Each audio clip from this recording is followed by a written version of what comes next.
Hello दोस्तों, मैं आकाश गर्ग आज इस वीडियो में आप सभी को एलआईसी एजेंट के ग्रुप इंश्योरेंस स्कीम के बारे में बताने वाला हूं। इस वीडियो में हम जानेंगे कौन कौन से एजेंट्स इस इंश्योरेंस स्कीम में कवर होते हैं, कितना रिस्क कवर आपको मिलता है, कितना प्रीमियम आपको पे करना है और कितनी एज के व्यक्ति इस इंश्योरेंस पॉलिसी में कवर होते हैं। उसके बाद मैं आपको ये भी बताने वाला हूँ कि अगर यहाँ पर एजेंट की डेथ हो जाती है तो उसकी फैमिली या नॉमिनी कैसे उनका क्लेम ले सकते हैं। तो ये जो ग्रुप इंश्योरेंस स्कीम है वो एलआईसी की तरफ से अपने एलआईसी एजेंट के लिए 1 सितंबर 2007 से शुरू की गई थी। तो जब ये स्कीम शुरू की गई थी तो उस समय एलआईसी एजेंट को कहा गया था कि अगर आप इस ग्रुप इंश्योरेंस स्कीम में ऐड होना चाहते हैं तो आप इसमें ऐड हो सकते हैं। अगर आप इस स्कीम में ऐड नहीं होना चाहते हैं तो आप इसे छोड़ भी सकते हैं, या इसे नहीं लेना चाहते तो अपनी एजेंसी को बिना ग्रुप इंश्योरेंस स्कीम के कंटिन्यू कर सकते हैं। और जो लोग यहाँ पर उस स्कीम को नहीं लेना चाहते थे उनको यहाँ पर कहा गया था कि उन्हें 31 अगस्त 2007 से पहले एलआईसी को बताना होगा कि वो इस स्कीम को नहीं लेना चाहते हैं। यानी कि उस समय एलआईसी ने अपने एजेंट्स को ऑप्शन दिया था कि अगर आप इस स्कीम को लेना चाहते हैं तो ले सकते हैं, और अगर आप इस स्कीम को नहीं लेना चाहते हैं तो अपनी एलआईसी एजेंसी बिना ग्रुप इंश्योरेंस स्कीम के भी कंटिन्यू कर सकते हैं। अगर हम अभी की बात करें तो जो भी एलआईसी एजेंट एक कंफर्म्ड एजेंट है और उसकी जो अपॉइंटमेंट है उसको 1 साल पूरा हो चुका है तो उनको ऑटोमेटिक एलआईसी की तरफ से इस स्कीम में ऐड कर दिया जाता है। यानी कि अब इस स्कीम में ऐड होना एलआईसी एजेंट्स के लिए कंपलसरी कर दिया गया था। यहाँ पर आप एक कंफर्म्ड एजेंट हैं और आपकी जो अपॉइंटमेंट है उसको 1 साल पूरा हो चुका है तो उसके बाद ऑटोमेटिक आपकी जो एजेंसी है उसमें ग्रुप इंश्योरेंस आपके लिए ऐड कर दिया जाएगा। ये जो ग्रुप इंश्योरेंस स्कीम है उसमें एलआईसी के सभी एजेंट्स को टर्म इंश्योरेंस का बेनिफिट मिलता है। यानी कि अगर एलआईसी एजेंट की डेथ हो जाती है तो उसके नॉमिनी को यहाँ पर रिस्क कवर का अमाउंट मिलता है। ये जो पॉलिसी है उसका प्रीमियम एलआईसी एजेंट को ही पे करना होता है। जो भी एलआईसी है वो आपके एजेंट कमीशन में से ही इस पॉलिसी का प्रीमियम डिडक्ट कर लेती है। काफ़ी लोगों को यहाँ पर ये लगता है कि एलआईसी खुद से इस पॉलिसी के प्रीमियम की पेमेंट करती है, लेकिन ऐसा नहीं है।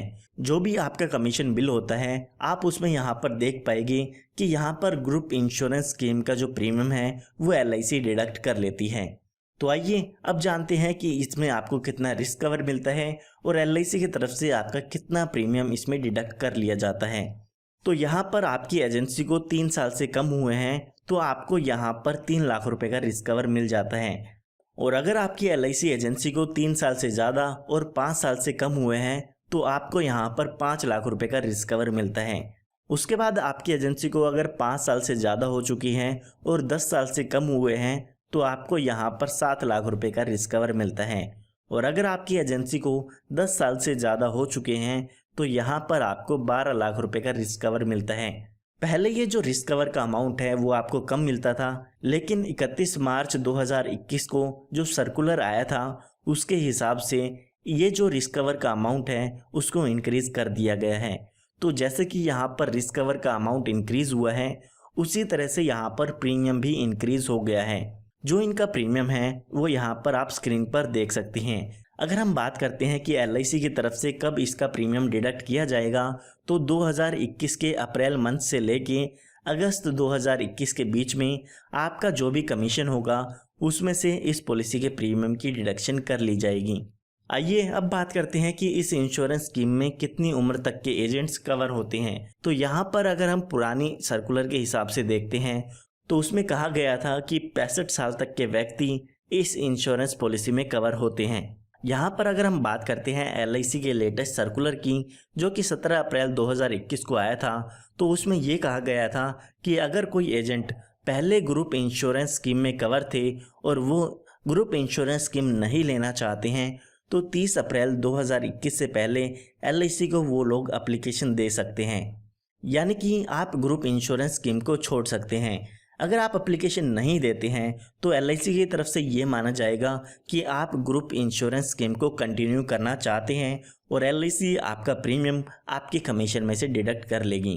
तो आप एलआईसी का लेटेस्ट सर्कुलर देख सकते हैं ताकि इसकी पूरी इन्फॉर्मेशन आपको मिल सके। उसके बाद मैं आपको बताना चाहूँगा कि ये एक टर्म प्लान है, यानी कि अगर एलआईसी एजेंट की डेथ हो जाती है तो ही इस इंश्योरेंस स्कीम के बेनिफिट आपके नॉमिनी को मिलते हैं।